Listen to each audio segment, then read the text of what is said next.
Creativity is the only way to survive. Spendupan, pasti bisa, pasti jaya. Kembali lagi bersama saya Almira Rahmamazia dari kelas 9A di podcast Spendupan. Dan tentu saja di episode kali ini tamu yang hadir di podcast Spendupan tentu tidak main-main dan sangat spesial loh. Bersama Bapak Arif dan Ibu Erna selaku bakal calon kepala sekolah yang sedang menimba ilmu di SMP Negeri 28 Surabaya. Untuk Bapak Arif dan Ibu Erna dipersilahkan untuk memperkenalkan diri ke Sobat Spendupan. Ya, terima kasih Amira. Saya memperkenalkan diri saya dulu. Nama saya Syaiful Arif, atau bisa dipanggil Pak Arif. Asal dari SMP Negeri 1 Lantang, Kabupaten Malang. Baik, saya Bu Erna Andriani dari SMP Negeri 1 Jetis, bisa dipanggil Bu Rena. Terima kasih. Nah, Bapak dan Ibu, apakah sebelumnya pernah datang ke Surabaya atau ini baru kali pertama ya? Oh iya, namanya Surabaya ya. Surabaya ini metropolitan kedua di Indonesia.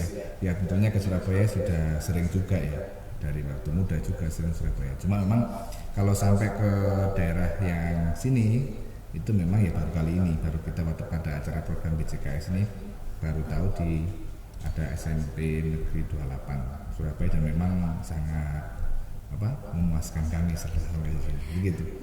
Baik, terima kasih Bapak Arif. Bagaimana Ibu Erna? Baik, terima kasih. Kalau saya, ya alhamdulillah beberapa kali ya. Apalagi ada saudara yang ada di Surabaya. Kemudian beberapa kali juga mengikuti diklat di Surabaya, sehingga sudah sangat familiar. Surabaya bagi saya adalah kota metropolitan kedua ya setelah Jakarta. Luar biasa dan perkembangannya cukup pesat sekali. Jadi untuk Bapak dan Ibu sendiri sudah sering begitu ya berkunjung ke Surabaya. Berbicara tentang Surabaya nih Ibu dan Bapak, pasti ada dong perbedaan suasana ketika baru pertama kali ke Surabaya dan saat ini ke Surabaya. Bagaimana dengan perbedaan itu? Oke. Kesan impressionnya terkait dengan Surabaya dulu sekarang ya, perbedaan itu ya jelas dong. Surabaya kalau urusan ramainya sudah tidak dihitung ya. Ya dulu juga ramai. Cuma yang terpenting lagi anak-anak Surabaya dari apa yang saya lihat sekarang sangat berbeda. Anak-anaknya lebih proaktif. Dan juga memang tadi keramahan itu ternyata muncul tentang Surabaya begitu. Nah, kalau saya memang kalau dari dulu ya memang sudah ramai ya Surabaya dibanding daerah-daerah yang lain ya. Tapi untuk yang sekarang ini saat ini memang pertumbuhannya cukup pesat sekali. Baik itu masyarakatnya, baik itu kondisi kotanya. Apalagi saat itu dari yang kotanya nggak seberapa bersih ya, tapi akhirnya begitu nyaman, rindang, bersih sekali. Alhamdulillah sampai saat ini saya lihat masih tetap seperti itu.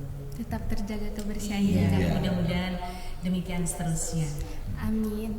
Berkaitan dengan pertama kali berkunjung ke suatu tempat, ketika tadi sudah berbicara tentang kota Surabaya, bagaimana dengan first impression Bapak dan Ibu ketika masuk ke SMP Negeri 28 Surabaya? Iya. Terima kasih Amira. First impression saya sebagai seorang guru, saya tertegun sekali dengan good communication-nya dari seorang siswa-siswi sini. Komunikasi yang baik, kemudian juga sapaan-sapaan yang baik. Sapaannya kita tahu bahwa itu sapaan-sapaan itu bukan settingan ya, itu ada natural, kebiasaan. Dan dari situ itu yang betul-betul mengetuk hati saya bahwa Surabaya itu berbeda dan ditunjukkan ada pada SMP Negeri 28 itu. Sama dengan Pak Arif ya, pertama kali masuk yang saya lihat pasti kondisi di sekolah itu nyaman, kelihatan bersih, kemudian penerimaan dari Bapak Ibu guru juga sangat welcome, sangat baik sekali, apalagi Ibu Kepala Sekolah menerima kami dengan sangat terbuka, sehingga kami komunikasinya lebih lancar begitu ya, untuk melakukan wawancara dengan Ibu Kepala Sekolah untuk menggali-gali ide-ide dari Ibu Kepala Sekolah. Kemudian tidak kalah penting murid-muridnya. Saya lihat murid-muridnya sudah tampak sangat kreatif ya. Kemudian juga semangatnya ini yang luar biasa. Apalagi kami datang ya Pak Arif ya, kami datang disambut dengan tarian yang sangat luar biasa, ini tarian saman. Nah, Seolah kayak di Aceh ya. betul, tarian saman ini ada filosofinya ya. Betul, ada Ibu. kolaborasi seperti itu, Kebersamaan, kebersamaan, kekompakan juga. kekompakan, kemudian juga sambutan tamu ya. Gitu. Baik, terima kasih. Sebelumnya juga saya ingin mengucapkan selamat datang untuk Bapak dan Ibu di SMP Negeri 28 Surabaya. Terima kasih juga Mira ya. Iya, Bapak dan Terima Ibu. kasih. Ya. Nah, Bapak dan Ibu di sini sebagai bakal calon kepala sekolah. Kalau boleh tahu perasaan ketika pertama kali mengetahui bahwa Bapak dan Ibu akan menjadi bakal calon kepala sekolah itu bagaimana? Perasaannya di awal namanya ada assessment, ada hasilnya ya. Loh, hasilnya masuk ya berarti ya kaget juga ya. Ini kok masuk juga ya, namanya sebuah ikhtiar, hasilnya berhasil ya ada sebuah senang. Yang berikutnya jelas dari hal itu amanat yang sudah menunggu dan juga nanti PR-PR yang sudah menunggu, ya inilah jadi satu rumus keikhlasan untuk menjalankan amanat ini sampai kita nanti bisa sukses sambil mengambil ilmu dari SMP Negeri 28 ini, dan tentunya keteladanan dari Ibu Kepala Sekolah yang sudah menjadi inspirasi bagi kami.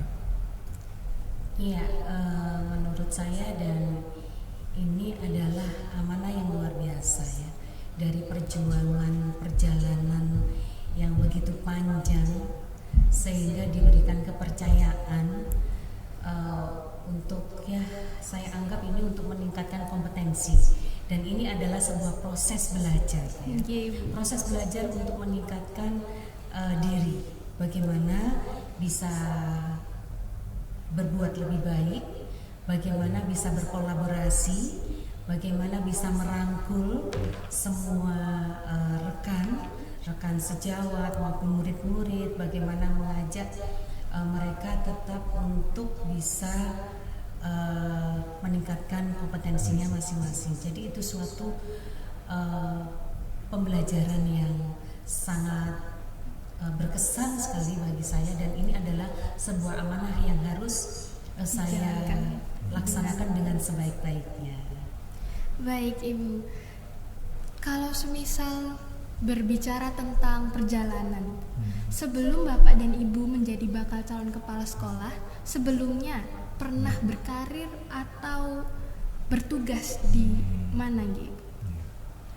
Saya dulu ya. Boleh Bapak, silahkan. Oke, kalau perjalanan karir ya, itu memang sebelumnya juga sudah pernah mengajar di Lamongan sini karena saya orang Lamongan. Nah, berikutnya saya juga sempat hijrah juga ke negeri timur sana, yaitu negeri Ambon sana, Maluku. Di sana juga 8 tahun di sana bersama anak-anak Ambon, dan akhirnya transisi atau pindah kembali ke Malang. Nah, itulah perjalanan saya dalam berkarir. Ibu Erna? Ya, saya mengajar di SMP Negeri 1 Jetis ya, sejak tahun 2004 sampai saat ini, dan saya juga pernah menjadi penyiar radio 14 tahun di Mojokerto. Saya juga pernah menjadi penyiar radio di Radio Susana Surabaya, tapi cuma sebentar sih, sekitar kurang lebih 2 bulan karena jauh sehingga saya harus resign.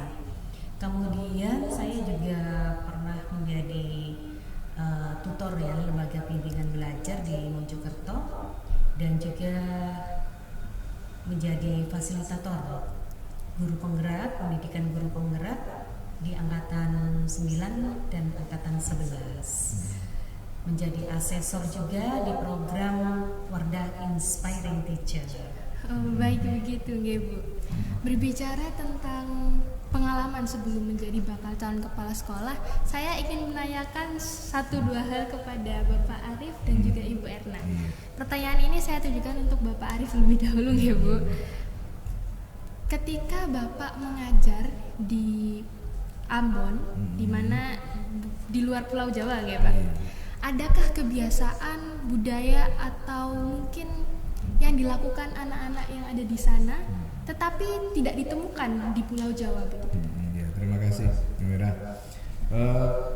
Kebiasaan anak sana ataupun pengalaman yang di sana yang bisa kita ambil.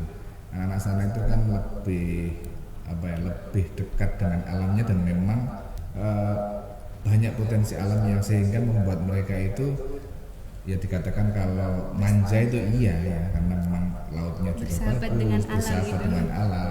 Sehingga sering kan kalau di televisi atau apa kan sering dimunculkan keadaan alamnya itu memang tampak banget di situ. Nah, anak-anak ini akhirnya memang juga ataupun siswa kami yang di sana itu ya memang potensi untuk berkompetisi yang itu memang berbeda dengan di Jawa. Kalau di Jawa itu tingkat kompetensinya memang lebih tinggi, tapi juga tidak kalah juga sih untuk yang di sana.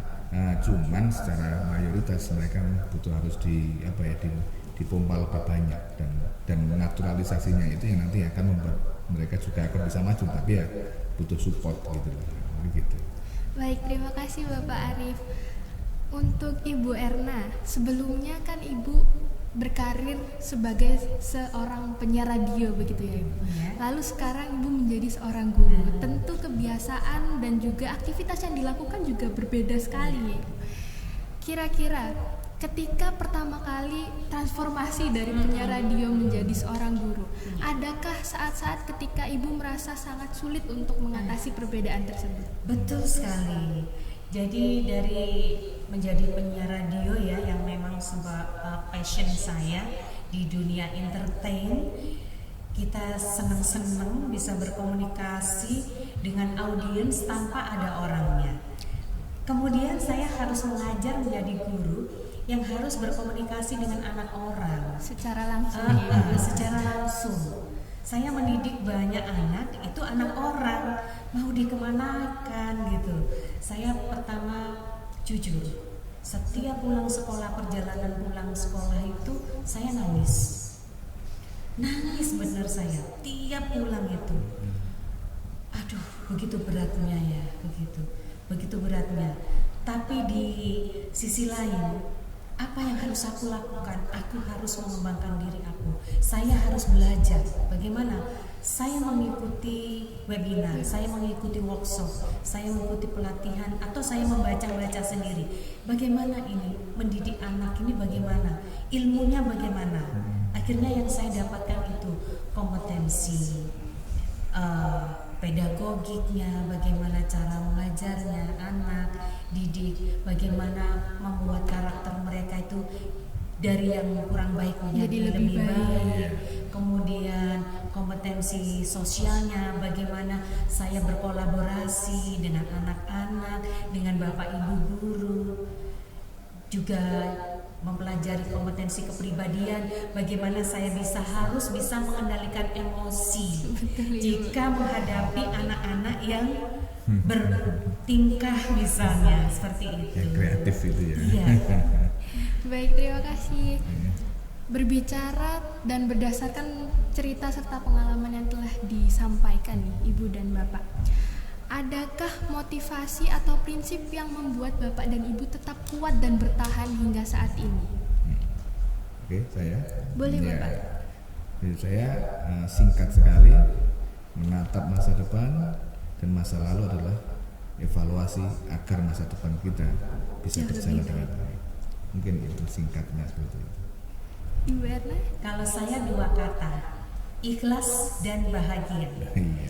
Kalau kita ikhlas, kita bahagia, kita senang mengerjakan suatu pekerjaan, seberat apapun pekerjaannya itu akan terasa ringan. Tapi sebaliknya, seringan apapun pekerjaan itu, kalau kita mengerjakannya tidak dengan ikhlas, tidak dengan bahagia, tidak dengan senang hati, tentu akan terasa berat. Itu yang membuat saya dan membawa saya sampai pada titik ini, tetap survive. Apapun keadaannya, Betul, apapun tantangannya harus dilalui dengan ikhlas dan bahagia. Betul.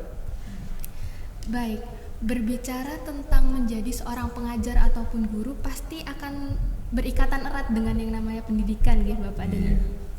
Menurut Bapak Arif dan Ibu Erna terkait generasi muda zaman sekarang atau Gen Z begitu sebutannya ya. Mereka ini sekarang kan passionnya tidak hanya di situ-situ saja. Mereka sudah bisa mencari di dunia digital juga. Terkait minat mereka untuk menjadi seorang pengajar ataupun guru sehingga menjadi semakin menurun setiap tahunnya. Menurut Bapak dan Ibu sebagai seorang pengajar, menanggapi hal tersebut bagaimana? Ya, untuk generasi Gen Z dan juga peradabannya yang menjadi satu keunikan bagi kita untuk menganalisis ya, memang peluang-peluang pekerjaan, beberapa faktor yang sekarang ini semua orang itu terbuka sekali, dari dunia entrepreneur ada, dari dunia entertain ada, dunia digitalisasi juga iya. Tetapi perpindahan generasi itu nanti juga, generasi Gen Z juga nanti akan tetap mengisi ruang-ruang itu, walaupun pada saat ini kadang belum terbuka, padahal nanti pada saat tertentu dia setelah dewasa dia juga akan mengisi ruang guru ini ya. Karena juga di situ aspirasinya, kemudian bakatnya, kemudian dengan segala keunikannya pada saat ini yang dimiliki oleh Gen Z itu juga akan tersalurkan di dunia pendidikan juga, begitu. Dengan Ibu Erna bagaimana? Menurut saya ya, sebenarnya menjadi seorang guru itu tidak akan menutup peluang untuk yang lain. Betul. Untuk meningkatkan diri ya.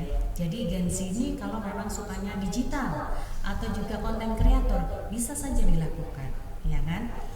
Yang terpenting begini, dengan menjadi seorang guru, kita mentransfer ilmu, kita memberikan ilmu, dan itu menurut saya adalah amal jariah untuk kita. Jadi itu yang tidak akan terputus ya.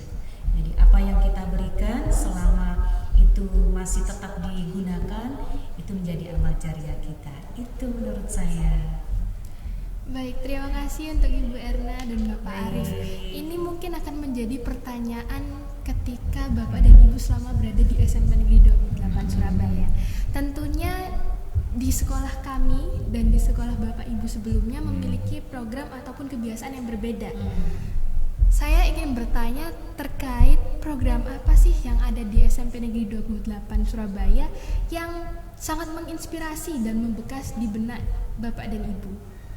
Gitu. Oke, Mira ya. Dari saya dulu ya. Boleh Bapak. Tibanya kita di SMPN 28 Surabaya.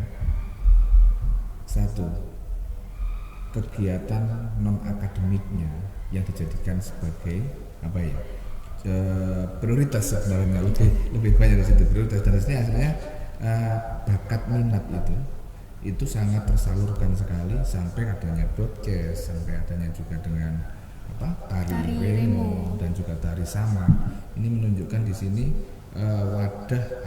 wadah untuk mengembangkan bakat minat itu sangat luar biasa dan difasilitasi yang luar biasa juga. Begitu. Terima kasih Bapak Arif. Ibu Erna dipersilakan. Iya, terima kasih Mbak Amira.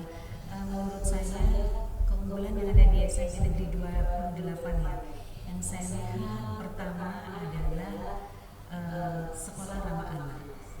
Ini yang menurut Ibu Kepala Sekolah sudah berstandar nasional. Betul Ibu. Ya, kemudian yang kedua, keterampilan atau karya dari kain ekoprint yang saya lihat luar biasa bagus kainnya itu ya, untuk hasil dari ekoprintnya itu. Kemudian yang ketiga, saya lihat pembelajaran berdiferensiasi. Di sini ada kelas inklusi. Betul Ibu. Kan? Kelas inklusi itu apa namanya? Ruang sumber. Nah, itu yang saya ingin ambil bagaimana cara untuk mendidik murid-murid yang inklusi ini. Kalau tidak salah ada 18 ya anak inklusi di sini. Kemudian juga satu lagi yang luar biasa, podcast ini. Jadi ini yang kebanggaan saya juga, luar biasa. Sangat berkesan. Betul, apalagi background saya di announcer ya, di penyiar radio. Jadi saya ada Seperti nostalgia ya. Itu Mbak Amira. Baik, terima kasih. Untuk pertanyaan terakhir untuk Bapak Arif dan juga Ibu Erna, adakah pesan yang ingin disampaikan untuk pelajar-pelajar zaman sekarang? karena kebanyakan dari mereka ini mentalnya tuh sering lemah begitu, mudah menyerah, dan ketika mendapati rintangan sudah tidak mau mencoba terlebih dahulu. Ya. Pesan saya satu, ya. Masa depanmu adalah Tuhanmu. Masa depanmu adalah itu. Oke, kalau saya bahwa hidup ini adalah tantangan. Kita harus berjuang. Kalau ingin sukses, tetap berjuang. Apapun keadaannya, apapun rintangannya, harus kita berjuang. Karena sukses tidak akan mungkin mudah ya. Tidak akan mudah. Menjadi orang sukses pasti ada prosesnya. Proses berjuang. Betul Proses sekali. belajar. Gitu. Baik, terima kasih untuk Ibu Erna dan Bapak Arif atas waktu, ilmu, serta wawasan yang telah disampaikan untuk Sobat Spendupan dan seluruh penonton. Mungkin di sini saja episode kali ini dapat kami bincangkan. Sampai jumpa di episode yang selanjutnya. Spendupan, pasti bisa, pasti jaya. Sampai jumpa.